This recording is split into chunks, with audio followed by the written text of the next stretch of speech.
Dead on arrival ang sarong 49 anyos na tanod. Makalis na mabangga nin bike na gamit kan sarong 14 anyos na estudyante sa Imelda Boulevard, Barangay San Juan, Verac, Catanduanes. Alas 9 nin banggi ka na kaaging Sabado, Pebrero 1. Pigbisto ang biktima na si Eduardo Sarmiento Jr., residente ka na sabing lugar. Sigun kay Police Major Robert Kervin Caparoso, ang hepe kan Verac Municipal Police Station. Papabalyo na ang biktima sa ibong na porsyon kan tinampo, mantang nagruronda sa lugar kan mabangga kan papaabot na siklista. Nagikan sa sentro kan Verac, asin papauli na sa indang residensya. Alagad sa rikas kan pagpapaandar ka ini, nahagup niya ang biktima. Sa kusog kan impact, nakalasik ang biktima asin nakapusak ang payo sa tinampo.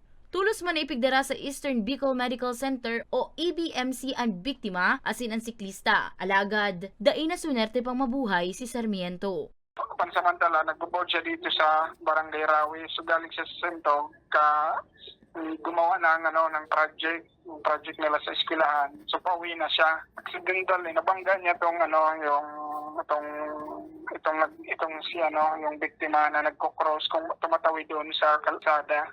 Mientras tanto, basado sa Republic Act No. 9344 o ang Juvenile Justice Welfare Act, warang criminal liability ang menor de edad, alagad posibleng mapanimbag ang mga magurang kaini.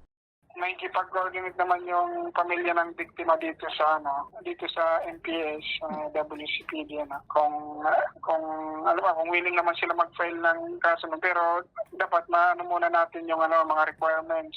Continuous talaga siya tuloy yung counseling sa kanya para sa intervention ng SWD. So palagi naman siyang pag pinapatawag, ma-attend naman siya. Sa ngunyan, pigpapasairarong pa sa intervention programs kan DSWD ang nasabing Child in Conflict with the Law o CICL. Pigpapatentehan naman sa indang residensya ang biktima. Para sa mga baretang Tatak Bicol, Danica Garcia.